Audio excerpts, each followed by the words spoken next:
Pertama-tama yang saya hormati para masyayikh, para ulama, para tuan guru di kota Jambi, wa akhussu bidzikri ketua MUI kota Jambi dan sekaligus menjabat rektor UIN Sultan Thaha Saifuddin, Profesor Dr. Kashful Anwar, dan juga para mudir-mudir pondok pesantren, tuan-tuan guru yang tidak menyebutkan satu persatu tanpa mengurangi hormat yang hadir pada malam ini, dan juga akhuna kakhadim Tariqatin Naqsyabandiyah di Provinsi Jambi atau pimpinan Majelis Al-Asyikin, akhuna Dr. Kiai Haji Muhammad Yusuf Al-Banjari, Ketua DKM Masjid Ar-Raudhah Bapak Dr. Insinyur Haji Sultan Adil Nasution, semoga senantiasa beliau dalam lindungan Allah Subhanahu wa taala. Pengurus Jatban Provinsi Jambi, para asatidz dan asatizat, ibu-ibu, bapak-bapak, hadirin muslimin muslimat yang insya Allah semua dimuliakan oleh Allah Subhanahu wa taala. Tadi saya bertanya dengan Kiai Yusuf, di sini maulid sampai jam berapa biasanya? Katanya jam 10. Betul, Pak? Saya paling sedikit ceramah 3 jam. Ini kalau saya ceramah 3 jam ditinggal enggak ini? Ditinggal?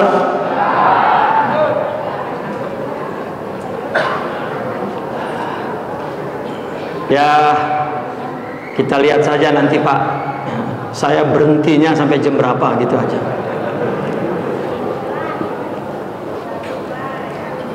Karena saya mendengar jam 10. Tadinya saya ingin membeberkan hikmah-hikmah maulid, ada 10 macam. Kalau satunya setengah jam berarti 5 jam. Jadi saya batasi 2 saja.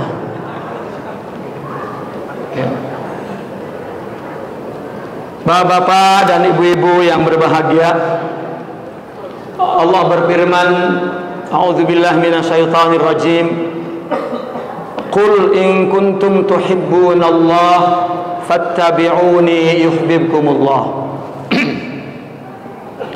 Dan juga Nabi bersabda, la yu'minu ahadukum hatta akuna ahabba ilaihi min walidihi wa waladihi wan nasi ajma'in. Rawahul Bukhari wa Muslim. Sadaqallah wa sadaqa habibuhu sallallahu alaihi wasallam. Bapak-bapak dan ibu-ibu sekalian, hikmah yang terbesar ini, karena di depan saya 1 jam lagi saya langsung, gak ada basa-basi. Hikmah yang terbesar yang kita mesti dapatkan setiap kita merayakan maulid Nabi besar kita Muhammad sallallahu alaihi wasallam, yaitu cinta kepada Rasulullah sallallahu alaihi wasallam. Maka kita merayakan maulid ini, memperingati maulid ini adalah litajdidil mahabbah li Rasulillah sallallahu alaihi wasallam. Itu yang pertama. Untuk memperbaharui cinta kita. kepada Rasulullah sallallahu alaihi wasallam. Dan yang kedua adalah untuk mengagungkan Rasulullah sallallahu alaihi wasallam, ta'zimun nabi. Lianna ta'ziman nabi sallallahu alaihi wasallam wajibun syar'i. Mengagungkan nabi diwajibkan di dalam agama. Sehingga para ulama tidak ada satupun sepanjang abad yang menentang, mengingkari bahwa mengagungkan nabi adalah wajib. Maka jika maulid tujuan kita adalah untuk memperbaharui cinta kita kepada Rasulullah sallallahu alaihi wasallam dan mengagungkan, maka apa yang kita lakukan di selama acara maulid semuanya kebaikan dan berpahala di sisi Allah Subhanahu wa taala. Namun pertanyaannya, bagaimanakah kita mencintai Rasulullah sallallahu alaihi wasallam? Maka yang pertama saya ingin membahas tentang cinta. Agar kalau kita mengaku cinta kepada Nabi, betul atau tidak? Bapak-bapak dan ibu-ibu, lihat hadis Nabi yang tadi kita baca. Kata Nabi, la yu'minu ahadukum hatta akuna ahabba ilaih min walidihi wa waladihi wan nasi ajma'in. Tidaklah beriman salah seorang dari kalian atau siapapun kalian sehingga aku lebih dicintai dari orang tuanya, dari anaknya, dan dari semua manusia.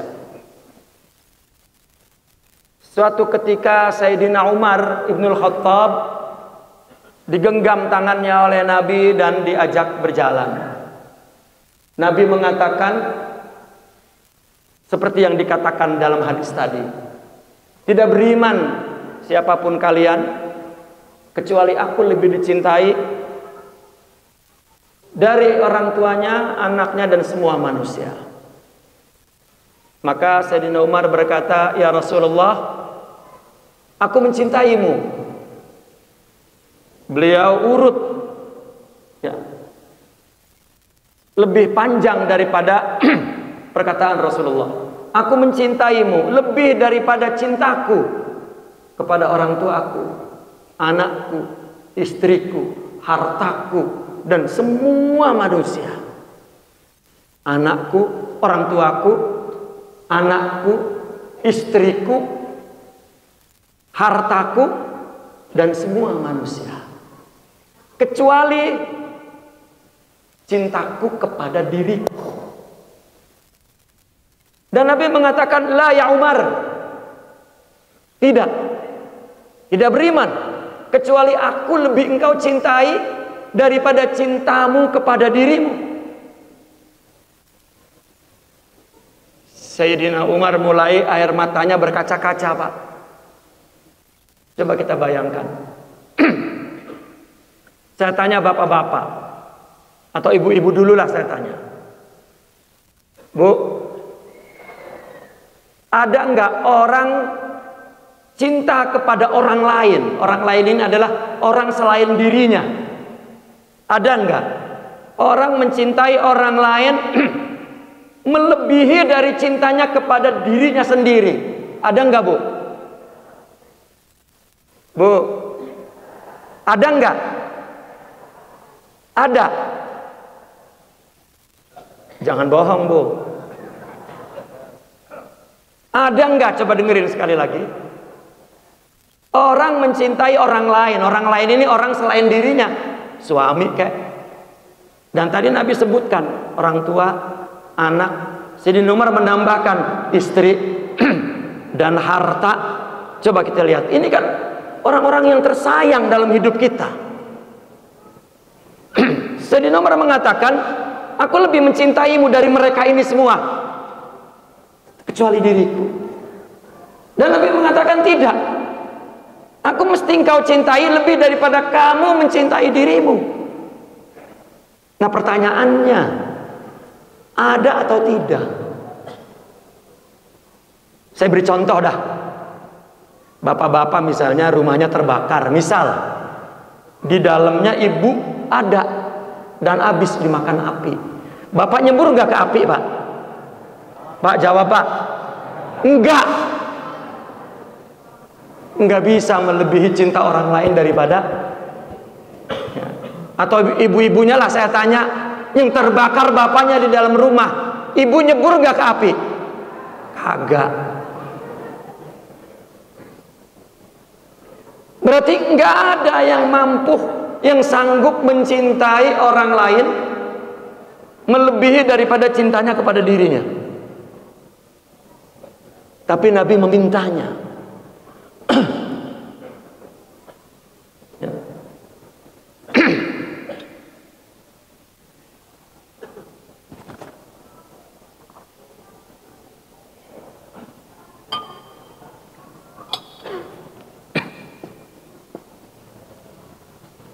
Ahlan wa sahlan.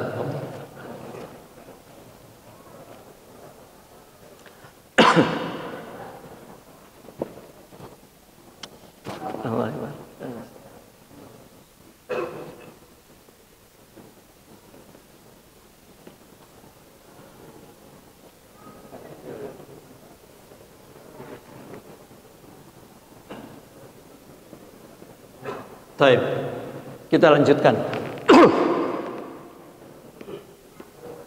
Kalau jawaban kita bahwa tidak ada orang mencintai orang lain selain dirinya melebihi cintanya kepada dirinya, tapi Nabi memintanya. Makanya Sayyidina Umar begitu Nabi mengatakan, tidak ya Umar, kecuali aku dicintai lebih daripada cintamu kepada dirimu. Maka mulai menitik air matanya dan mengatakan, al-an ya Rasulullah, uhibbuka ahabba min nafsi.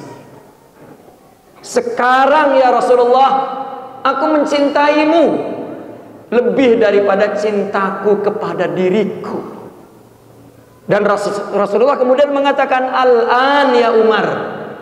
Al-an artinya sekarang engkau beriman.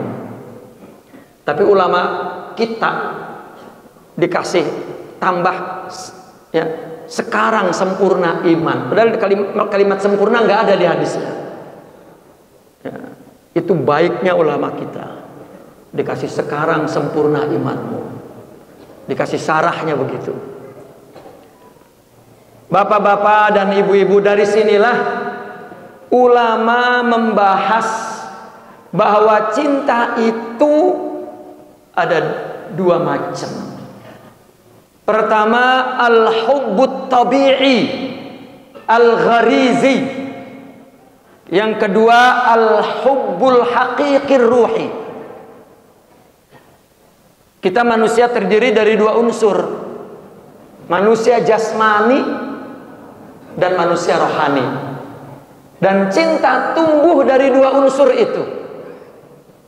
Yang pertama tumbuh dari jasmani, dari nafs, disebut cinta tabi'i, cinta yang tumbuh secara alami dalam tubuh kita.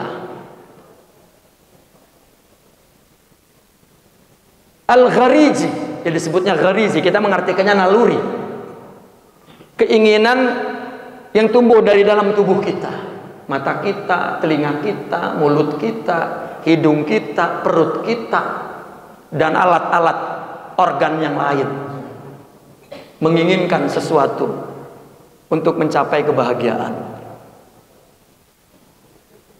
Tumbuh cinta yang sumbernya dari tabi'iyah ini, jasmaniyah ini, jasadiyah ini, badaniyah ini, nafsiyah, disebut hawa. Yang kedua, cinta yang tumbuh dari rohani. Namun kita manusia diciptakan oleh Allah jasadnya, jasmaninya sempurna, maka terus tumbuh cinta sejak dia lahir. Tetapi rohani tidak. Mesti kita menjalankan perintah agama untuk membangun kesempurnaan rohani agar tumbuh cinta rohani itu. Nah, sekarang kita cerita tentang cinta jasmani, cinta tabi'i. Bapak-bapak dan ibu-ibu, bahwa cinta yang Allah tumbuhkan dari tabi'i kita, secara alami dari jasmani kita, itu cinta bersifat ananiyah, bersifat egois, hanya cinta kepada dirinya sendiri, tidak mampu untuk mencintai orang lain. Dan Allah tidak menciptakan cinta yang tumbuh dari jasmani ini dapat digunakan untuk mencintai orang lain. Tidak. Sehingga Al-Imam Ibn Arabi radhiyallahu an, beliau mengatakan, hubbul ghair ma fihil khair. Mencintai orang lain tidak ada kebaikannya.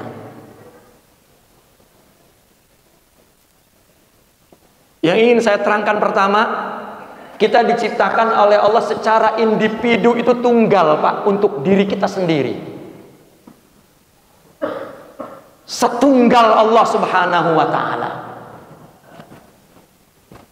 Kita hanya punya aku saja. Sehingga cinta Allah tumbuhkan dalam jasmani ini agar aku memelihara diriku.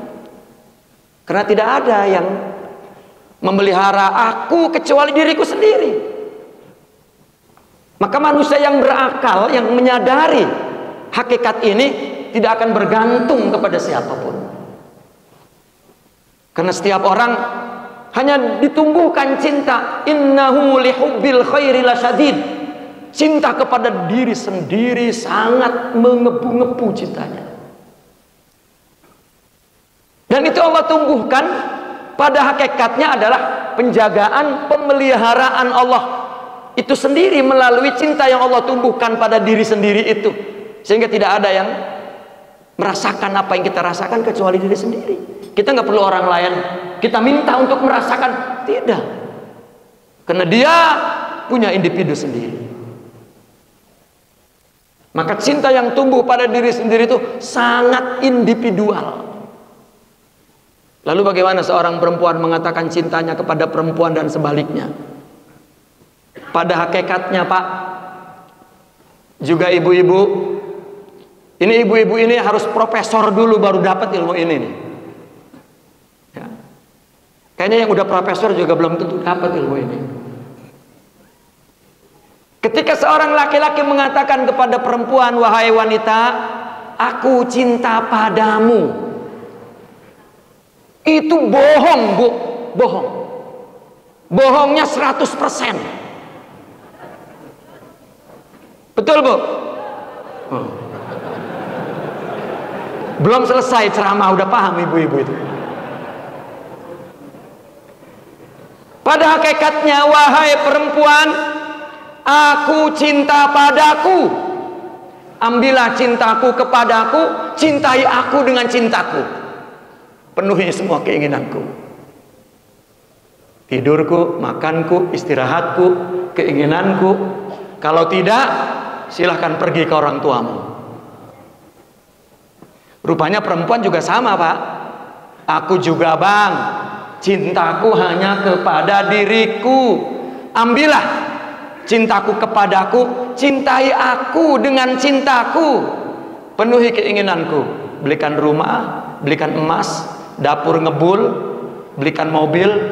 Kalau tidak, menderita selama-lamanya suami itu. Itu sebab Al-Imam Al-Junaidi radhiyallahu anhu mengatakan, al-hubbu badlu sifatil muhib bisifatil mahbub. Cinta itu tukeran sifat pencinta dengan sifat kekasihnya.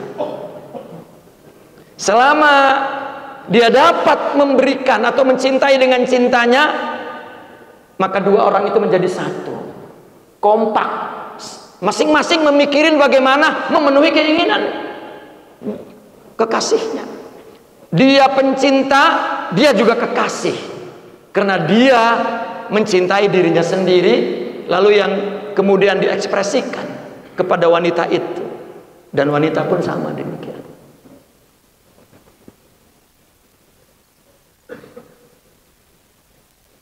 Contoh, seorang perempuan memuja-muji kekasihnya. Engkaulah segalanya, tanpamu aku tidak dapat hidup. Biar aku meninggalkan orang tuamu, yang penting hidup bersamamu, dan lain sebagainya. Ya Bu, tiba-tiba begitu malam pertama, sudah nikah malam pertama, kaget ternyata laki-lakinya, maaf, bencong. Sebelumnya udah hanya engkau, tidak ada orang lain. Engkaulah dewa yang diutus oleh Tuhan untuk menyelamatkanku dari keluarga yang menderita. Wah, udah macam-macam. Ternyata malam pertama bencong. Minta cerai nggak Bu? Minta cerai nggak? Langsung berbalik Pak, dasar laki-laki kejam, tidak punya hati, memalukanku, cuman karena nggak punya satu, keinginannya tidak dapat. Ini kudrat ilahiyah yang ditumbuhkan di dalam jiwa kita, hanya mencintai diri kita. Pada hakikatnya itu tadi pemeliharaan Allah, penjagaan Allah kepada diri kita, karena tidak ada yang menjaga kecuali kita. Maka Allah tumbuhkan cinta itu.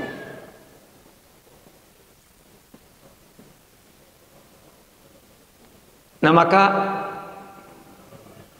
cinta kepada diri sendiri untuk keperluan hidup fisik di dunia ini.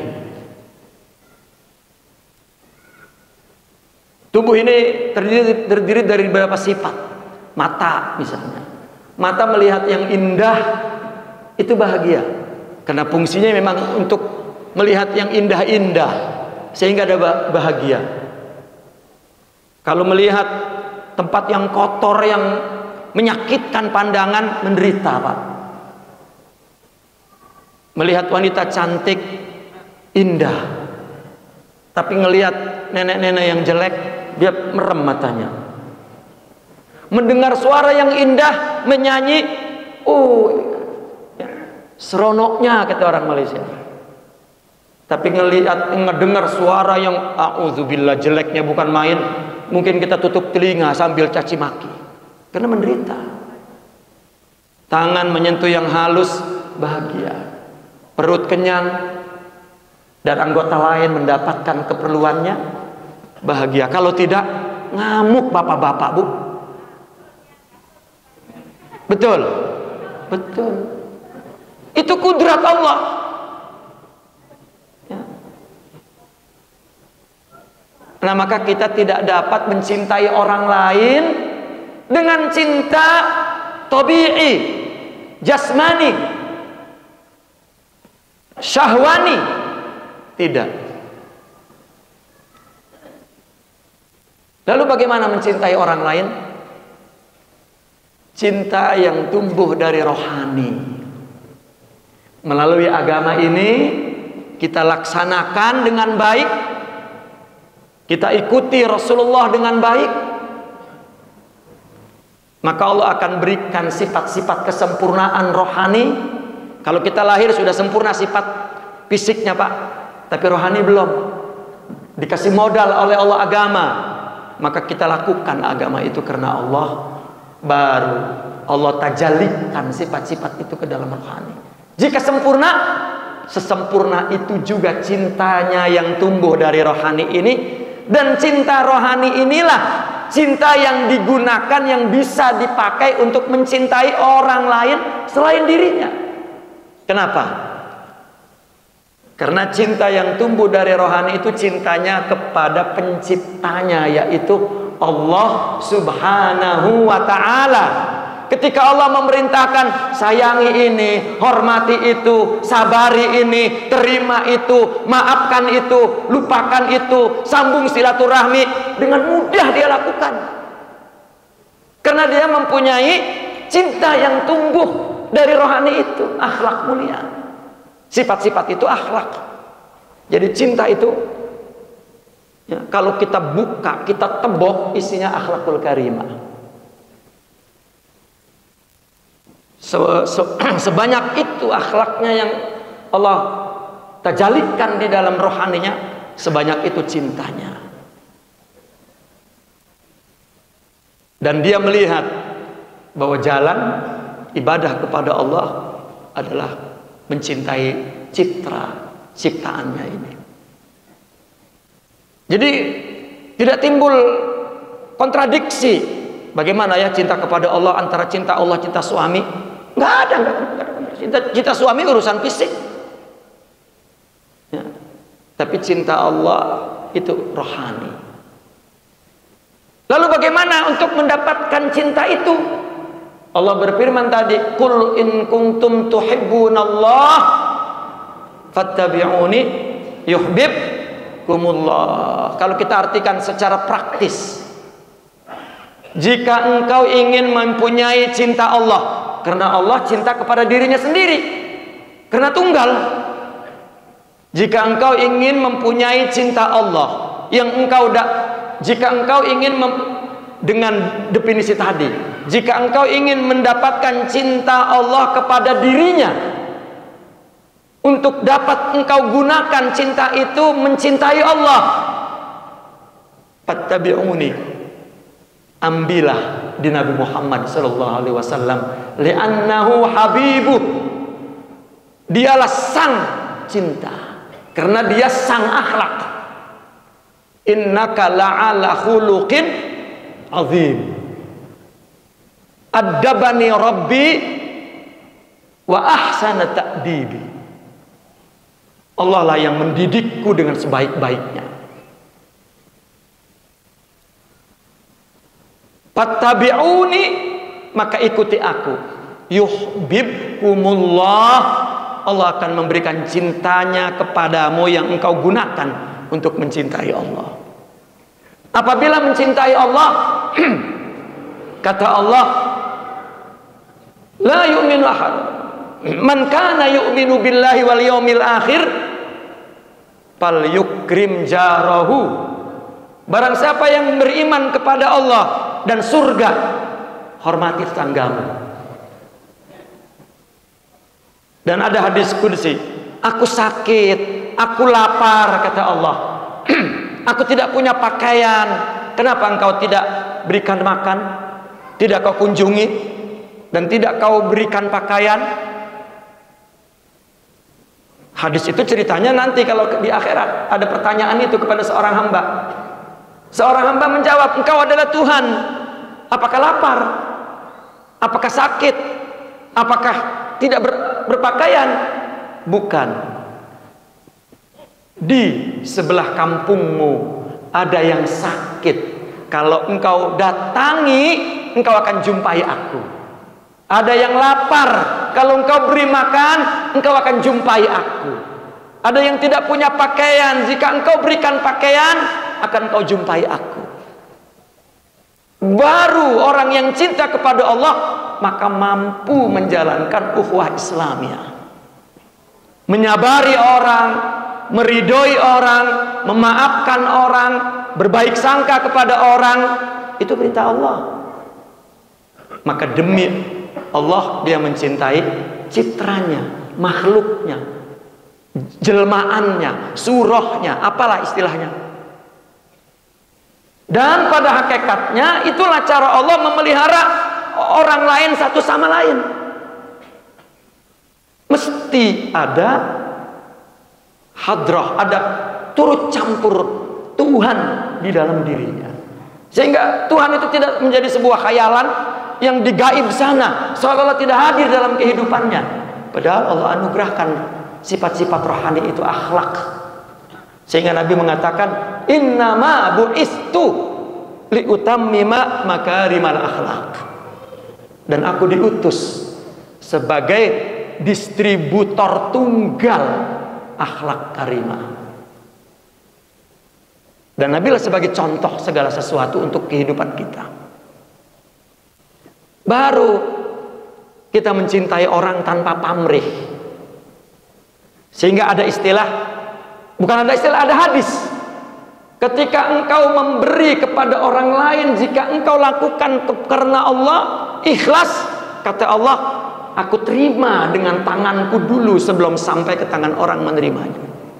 Jadi dia berinteraksi dengan Allah. Itu apabila Allah sempurnakan rohaninya sesempurna fisiknya. Maka orang tidak lahir alim, tidak lahir soleh, tidak lahir ya, disuruh berusaha. Inilah kita diciptakan untuk mendapatkan itu. Wa ma khalaqtul jinna wal insa illa liya'budun, ay illa liya'rifun. Kita diciptakan untuk mengenal Allah, bahwa apa yang kita lakukan kepada orang lain, kepada alam semesta, kepada binatang, kepada agama lain yang namanya manusia, karena dia penciptanya. Maka ini yang disebut insaniyah. Dan orang yang memiliki kesempurnaan dua-duanya ini, itu disebut kesempurnaan cinta, maka disebut al-insanul kamil, manusia yang matang, yang seimbang, yang dewasa, dan manusia yang berbahagia. Baru kita bisa mencintai orang lain. Ya. Dan kalau sudah sempurna begini, Pak, baru boleh istrinya nambah satu lagi.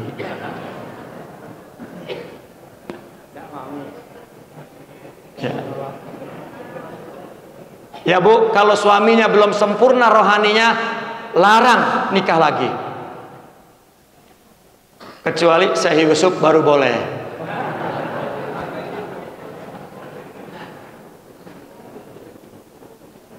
Karena dia dapat menghormati citra Tuhan tadi. Inni ja'ilun fil ardi khalifah. Aku jadikan manusia sebagai ya, amrullah, sebagai pelaksana perintah Allah. Ya, baru dia melakukan semua lillah, ikhlas, ridha, bersyukur kepada orang, bersyukur kepada Allah. Baru semua ayat-ayat Al-Quran dan hadis dapat dia laksanakan dengan benar, karena dia hanya cintanya kepada Allah Subhanahu wa ta'ala. Karena orang apabila mencintai kekasihnya, maka dia akan mencintai segala yang terkait dengan kekasihnya. Ya, hatta cinta nafsu tadi. Ya, misal saya cinta dengan orang Jambi, pasti saya suka ke Jambi. Ya, karena belum ada cintanya dengan orang Jambi, maka ya, nggak pernah ke Jambi saya. Segala apa yang terikat, yang terkait, ya, kita cinta kepada istri kita, kita juga suka menghormati adiknya, abangnya, empoknya, orang tuanya, tetangganya. Coba orang yang sedang jatuh cinta kepada kekasih, ketemu tetangganya, bukan tetangganya, ya, satu provinsi. Dari mana Pak? Jambi. Jambi di mana? Ya, rupanya di, aduh saya nggak tahu nama-nama kampungnya. Ya. Di Tungkal sana, kan jauh itu. Gitu. Oh jauh, kalau saya di Jambi Kota. Oh ya Pak, terima kasih Pak. Ya, tapi tetap masih ditanya, pernah ke Jambi Kota nggak Pak? Oh pernah. Pernah tahu nggak Masjid Raudhah? Tahu. Di sebelah Masjid Raudhah, kenal nggak Pak? Kalau misalnya rumah kekasihnya di situ. Kalau enggak, oh terima kasih. Ya. Dia coba cari yang terkait dengan kekasihnya siapa. Dia untuk jadikan objek berbuat baik demi kekasihnya. Nah, alam semesta ini ciptaan Allah. Kalau sudah tumbuh cinta kepada Allah, ya, maka dia seorang yang menjadi rahmatan lil alamin, penyebar kasih sayang di alam semesta ini. Baru cintanya kepada istri itu seharga Tuhannya. Cintanya kepada suami seharga Tuhannya. Dia menyabari Tuhannya. Meridhoi Tuhannya. Nggak ada, Pak, istri yang ngomong marah-marah sama kita. Pak, saya kurang sabar, bagaimana Pak? Bapak ini menyakiti saya aja. Ya. Tadinya saya sabar, sekarang enggak. Kan lucu, Pak. Sabar ada berhentinya. Ya. Sabar cuman tadinya, sekarang enggak. Sedangkan akhlak, jika orang punya sabar, tidak ada batasnya. Batasnya kafir. Karena pada hakikatnya dia menyabari Allah Subhanahu wa ta'ala. Dan ini pentingnya kita berurusan, ya, kita mencintai, mengikuti Nabi agar fattabi'uni yuhibbukumullah. Itu sebab kembali ke hadis Nabi. Iman itu, cinta itu adalah alamatul imanis shadiq. Cinta itu ciri bahwa imannya adalah benar. Coba dalam hadis Nabi mengatakan begini, salasun man kunna fihi wajada halawatal iman wa fi riwayatin zaqa ta'mal iman. Ada 3 perkara. Barang siapa yang mempunyai 3 perkara ini, dia akan menjilat manisnya iman. Tapi batinnya, karena iman di batin. Apa? Allah dan Rasulnya lebih dia cintai dari yang lain. Ini dia punya cinta ini. Kedua, baru dia cinta karena Allah, benci karena Allah. Yang ketiga, dia takut lupa Allah seperti dia takut jatuh ke api. Karena kekasihnya. Jadi cinta itu, iman itu cinta. Ya. Kenapa iman itu cinta? Kalau iman yang kita terima di akal, itu ideologi, asas berpikir. Maka semua orang beragama berhenti di ilmu yang dikumpulkan di akal, dan kemudian akal itu memerintahkan untuk beramal. Kalau lagi marah akalnya hilang, maka ngamalinnya sambil marah. Tetapi ketika iman itu berubah menjadi akar sifat-sifat yang tumbuh di dalam rohani, maka itu iman yang hakiki. Itulah iman yang dibahas oleh orang-orang sufi. Dalilnya Nabi mengatakan al-imanu bid'un wa sab'una syu'batan a'laha qaulu la ilaha illallah wa adnaha imatatul adza 'anit thariq. Kemudian Nabi melanjutkan ucapannya, al-haya'u minal iman. Nabi mengatakan iman itu ada 73 akar di sini. Yang paling tinggi tauhid, menafikan apapun di dunia ini dan mengisbatkan bahwa Allah lah satu-satunya yang wujud dan yang dituju. Itu akhlak, itu iman. Dan yang paling rendah, imatatul adza 'anit thariq, menjaga kebersihan jalanan. Itu akhlak. Yang tengah Nabi sebut satu, al-haya'u minal iman. Al-haya' ini akhlak. Maka as-sabru minal iman, was-sidq minal iman, war-ridha minal iman, wasyukru minal iman, waz-zuhdu minal iman, wal wara'u minal iman, wal qana'atu minal iman, wal ila akhirih, wa husnudzan minal iman. Maka hakikat iman itu yang tumbuh di dalam diri kita. Dan tasawuf mendalamkan iman yang diakal ke dalam hati, sehingga amal yang kemarin diperintahkan oleh akal yang penuh dengan ilmu pengetahuan, informasi dari Tuhan, Kemudian apabila rohaninya penuh, imannya sudah mengakar di dalam rohani, maka perintah amal itu perintahnya datang dari Rabbani, dari Tuhan langsung, yang hadir di dalam dirinya, yang disebut al-hadrah ilahiyah. Dia orang yang muqarrab, orang yang sudah didekati oleh Allah rohaninya dengan sifat-sifat mulia, akhlak itu yang Allah berikan ke dalam dirinya dengan mengikuti Nabi. Maka Nabi mengatakan, tidak beriman kecuali aku lebih dicintai dari orang tuanya, dari anaknya, dari semua manusia. Kenapa? Karena cinta yang paling agung potretnya adalah cinta orang tua kepada anak. Cinta ibu kepada anak itu agung, lebih tinggi daripada cinta anak kepada orang tua. Ada perumpamaan cinta orang tua kepada anak seperti air yang dikucurkan dari atas ke bawah, nggak bisa ditahan. Tetapi cinta anak kepada orang tua seperti air yang dipancarkan ke atas, perlu motor penggerak. Tapi itu potret cinta yang paling tinggi, cinta antara anak dan orang tua. Namun dalam agama dan dalam hadis ini, Rasulullah mengkategorikan cinta orang tua, ibu pun kepada anaknya, termasuk ke dalam cinta tabi'i. Kenapa?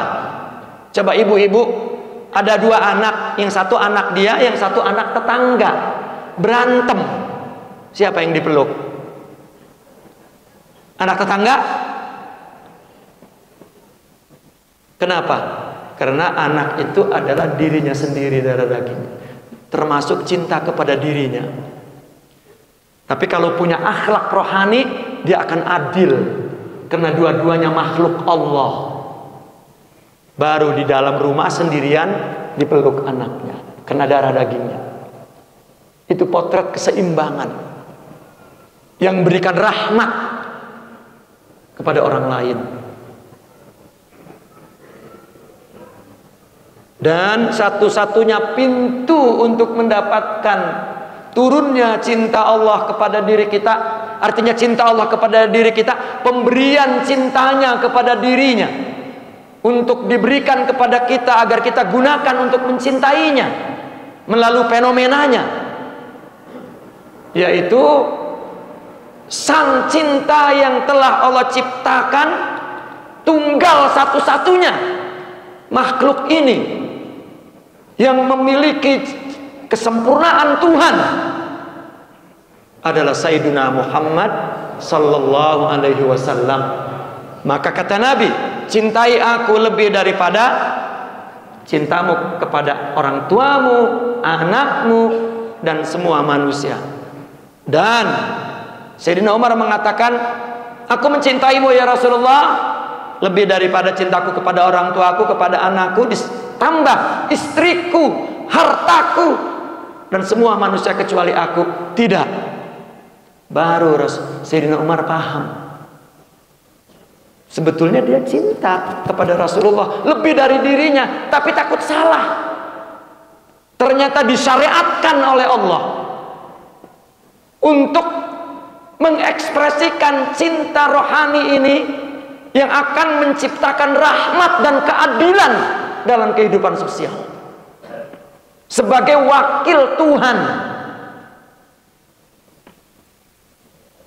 Dan sepatutnya para da'i ilallah, para murabbi umat itu naibun an rabbihi kal murabbi, karena dia juga distributor cinta untuk setiap orang mendapatkan cinta Allah yang dia gunakan untuk mencintai Allah melalui para warisnya.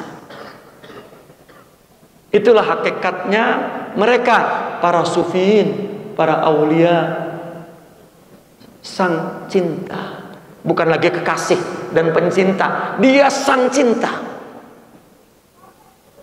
Ketika kita datang kepada seorang murabbi, sebetulnya datang kepada cinta yang ada di dalam ruhnya.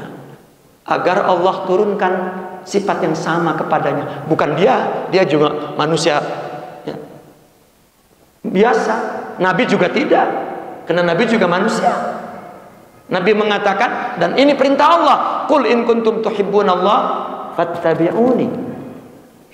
Maka orang sufi menjelaskan ittiba itu ada dua, ada ittiba'ul jali dan ittiba'ul khafi atau ittiba'ul zahir, ada ittiba'ul batin. Orang yang tidak mengikuti Nabi bid'ah. Dan mengikuti Nabi ada dua, zahirnya semua syariat mesti melakukan seperti Nabi, rukuknya, sujud, semua. Dan jangan ditinggal mengikuti batinnya, ahwalnya seperti Nabi. Dan bid'ah terbesar jika mengikuti Nabi hanya zahir, batinnya tidak. Maka orang meninggalkan tasawuf, itulah ahlul bid'ah yang sebenar-benarnya. Karena dia tidak akan merasakan ya, nubuwah. Saya punya contoh begini. Bagaimana kita merasakan nubuwah? Ketika seseorang, ya, bapak-bapak dan ibu-ibu, ini masih dengerin gini? Masih? Saya ngeliatin jam terus tuh. Ya. Ya. Apa yang dirasakan oleh seorang yang apabila dia memiliki kesempurnaan rohani itu? Kesempurnaan rohani itu, Pak, Bu, sifat-sifat mulia, akhlak karimah, ya, yang telah Allah turunkan, yang telah Allah datangkan ya, ke dalam rohani seseorang. Itulah yang disebut Allah mendekati kita. Kita kan beribadah, sholat, puasa, apalah ibadah, itu kita mendekati Allah. Sekarang kita tanya, Allah mendekati kita enggak? Jika tidak karena Allah, Allah melengos. Karena dia melakukan kebaikan zahirnya, batinnya untuk selain Allah, maka Allah enggak ngedeketin. Apalagi kalau dia menghitungnya, banyak banget saya ibadah, banyak banget saya bersedekah, lalu dia merasa bahwa tumpukan amal itu adalah persembahan dia kepada Allah, itu akan menjadi hijab dia untuk mengenal Allah, dan mahrum. Apa mahrum? Terhalang untuk mendapat cinta Allah, karena dia lupa bahwa dia punya harta anugerah Allah. Dia mendapatkan ilmu agama bahwa itu ibadah, taufik Allah. Dia dapat melakukan ketaatan ibadah, hidayah Allah. Tiba-tiba itu dia mengaku bahwa itu persembahan dia. Dan Allah tidak akan dekat. Maka kita jangan sampai merasa dekat karena kita mendekatkan, padahal hakikatnya jauh. Merasa diterima, padahal hakikatnya ditolak. Kalau Allah mendekati, Allah akan berikan waridat, sifat-sifat mulia ke dalam rohaninya, sehingga menyesakkan dada dia, merasakan keagungan Allah yang merasuk ke dalam rohaninya, dan dia menjadi hamba. Maka apa cerita mereka yang telah memiliki kesempurnaan akhlak? Ketika ditanya, apa rasanya? Kalau kita terjemahkan secara bebas, orang yang telah memiliki akhlak yang sempurna di dalam rohaninya, dia mengatakan rasanya rasa Muhammad SAW.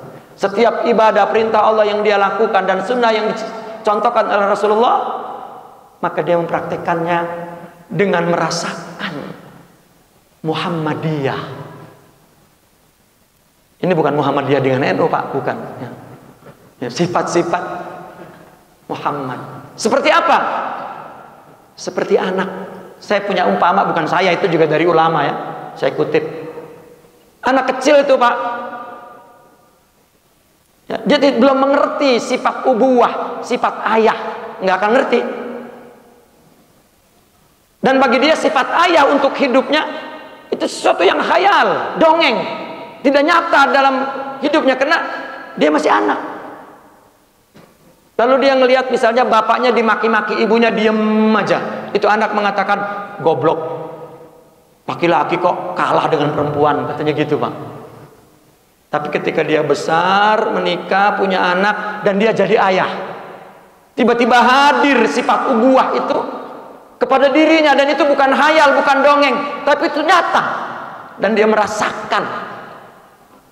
Bukan bapaknya masuk ke dia, tetapi sifat kebapaan itu sekarang jadi dia. Begitu dimarahin istrinya, baru manggut-manggut. Pantas bapak dulu. Contoh, kata ulama begitu. Begitu juga orang yang sempurna. Kita disuruh, kita mengingat Nabi, kita menyayang Nabi, kita gimana caranya? Silakan, gimana caranya? Tapi mereka para aulia menceritakan, ketika memiliki sifat itu, setiap saat dia memeluk Nabi dalam dirinya. Kalau boleh dia mengaku ana Muhammad. Itulah yang disebut Nur Muhammadi atau hakikat Muhammadiyah. Itu bukan khayal, itu hakiki.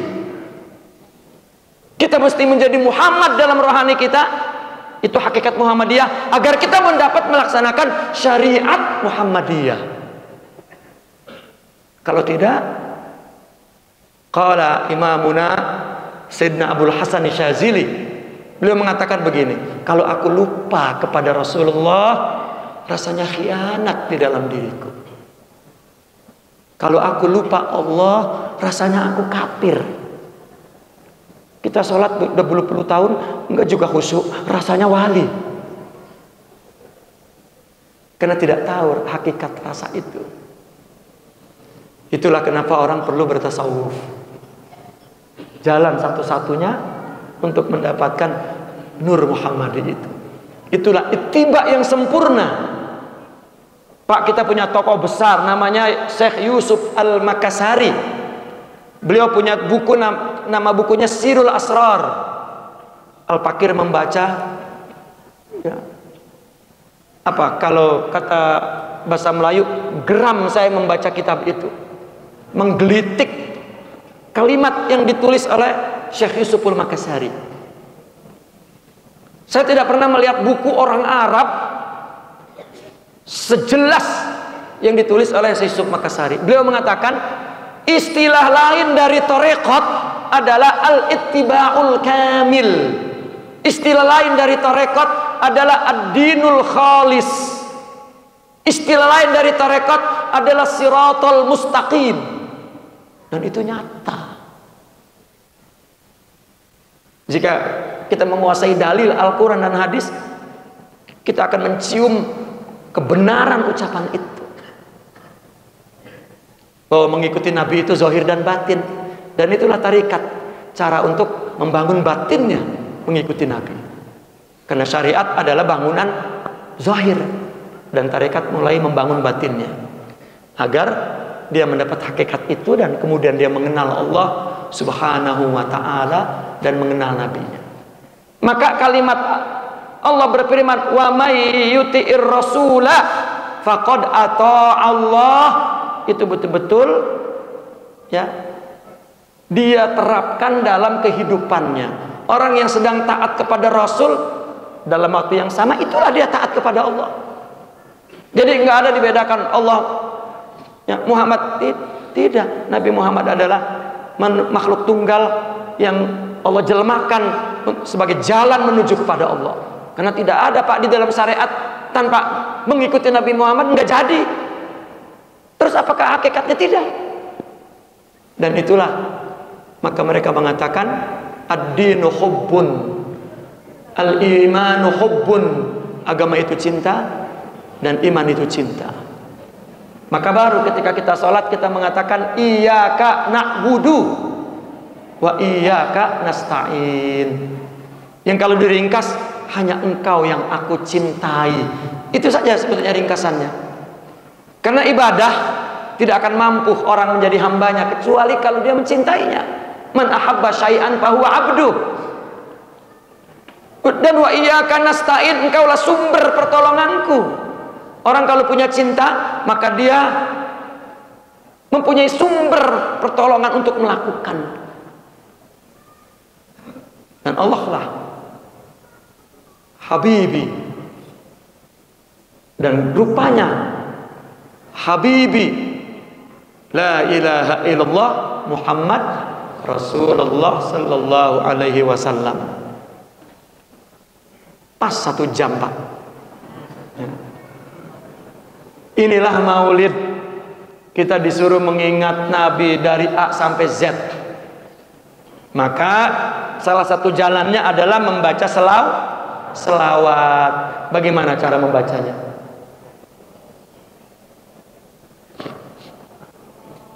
Cara membaca selawat, mesti hati kita ta'alluq kepada Nabi Muhammad SAW. Bagaimana ta'alluq? Mesti istihdar surati wa ma'ani Muhammad sallallahu alaihi wasallam. Ketika membaca selawat, menghadirkan rupa Nabi dan jiwa Nabi. Rupa Nabi bagaimana? Ada 2 caranya, Pak. Man ra'ani fil manam faqad ra'ani. Yang pernah mimpi Nabi, ngelihat wajah Nabi, itulah aku, kata Nabi. Bagi yang mimpi ketika baca selawat, bayangkan wajah itu. Ibu-ibu pernah mimpi enggak? Bu? Wah, nyuruh berhenti ibu-ibu ini, diam aja nih. Tidak. Kalau tidak, ngaji kitab Syama'il Muhammadiyah. Ini mesti minta kepada saya Yusuf untuk baca kitab Syama'il Muhammadiyah. Di situ sifat-sifat Nabi dijelaskan, Pak. Dijelaskan semuanya, kepala Nabi, kening Nabi, alis Nabi, hitam, mata Nabi, putih mata Nabi, hidung Nabi, bibir Nabi, gigi Nabi, pipi Nabi, pundak Nabi, tinggi Nabi, jalan Nabi, duduk Nabi, makan Nabi, nyapa Nabi. Apalagi dilanjutkan dengan sirah Nabi. Nabi di dalam rumah, Nabi dengan istri-istrinya, Nabi. Maka ketika dia membaca selawat, dia membayangkan Syama'il itu. Itu sebab maulid itu, Pak, adalah untuk mendengarkan Syama'il dan sifat-sifat Nabi.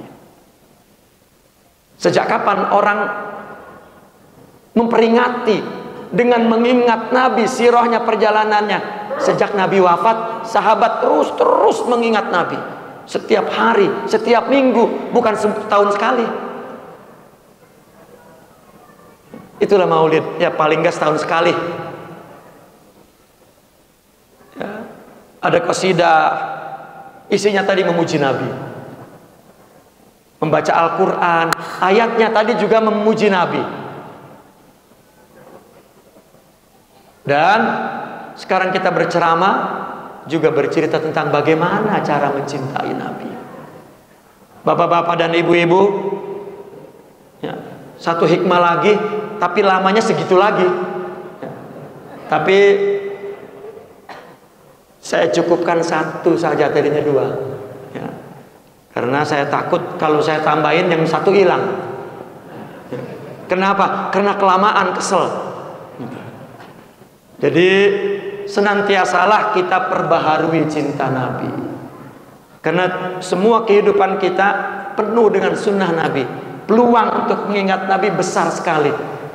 Dan kita jadikan itu jalan untuk memohon kepada Allah agar kita dapat mencintai Nabi. Yang terakhir tadi, bagaimana mencintai ma'ani, membaca selawat, membayangkan jiwa dan ma'ani Nabi, jiwa Nabi. Itu bagi mereka yang punya akhlak kesempurnaan tadi. Orang yang punya akhlak yang sempurna, dia akan merasakan rasa Nabi. Tadi seperti anak merasakan ayah ketika dia jadi ayah. Maka dia setiap saat menangis mengingat Nabi. Disebut saja namanya menangis. Karena namanya memang sudah mempunyai makna Muhammad. Yang banyak dipuji, yang banyak dipuja. Sallallahu alaihi wasallam. Bapak-bapak dan ibu-ibu, itu saja yang dapat saya sampaikan. Semoga bermanfaat. Mohon maaf. Oh enggak, saya enggak mau minta maaf. Ya. Insya Allah, ya, semuanya Allah berikan manfaat dari apa yang saya Al-Fakir sampaikan. Karena yang Al-Fakir sampaikan bukan dari akal pikiran saya sendiri, itu adalah dari para ulama yang sama-sama kita ingin amalkan, ingin lakukan, ingin dapatkan, sehingga kita bersama-sama dengan membacakan penjelasan-penjelasan tadi bermohon kepada Allah, semoga Allah anugerahkan cintanya kepada kita sehingga kita dapat mencintai Allah dan mencintai semua makhluknya. Amin amin ya rabbal alamin. Allahumma shalli wa sallim wa barik ala sayyidina Muhammad wa ala alihi wa sahbihi ajma'in. Allahumma inna nashhaduka annana nuhibbu nabiyyaka sayyidana Muhammadan sallallahu alaihi wasallam, faj'al mahabbatana lahu sababan fi naili mahabbatika wa ridwanik. Allahumma kama annartal wujuda bimaulidihi syarif fanri qulubana binurihi wamla sudurana bihubbihi warzuqna ittiba'a sunnatihi wal iqtida'a bi akhlaqihi wal wafa bi ahdihi. Allahumma ij'al ijtima'ana ya Allah, Allahumma ij'al ijtima'ana ya Allah fi dzikra maulidihi sallallahu alaihi wasallam ijtima'an marhuma wa tafarruqna min ba'dihi tafarruqan ma'suma wa la taj'al fina wala minna wala ma'ana syaqiyya wala mahruma. Allahumma arzuqna ya Allah, Allahumma arzuqna ya Allah husnal khatimah, Allahumma arzuqna husnal khatimah, Allahumma arzuqna husnal khatimah. Allahumma inna nas'alukal mauta wa nahnu sajiduna ilaika ya Allah. Allahumma ya Allah ij'al lana fil akhirah nasrabu min haudihi Nabi sallallahu alaihi wasallam syurbatan hani'atan min yadihi syarif wajma'na bihi fil firdausil a'la bifadlika wa karamika ya arhamar rahimin. Sallallahu alaihi sayyidina Muhammadin wa ala alihi washabihi wasallim walhamdulillahi rabbil alamin. Assalamualaikum warahmatullahi wabarakatuh.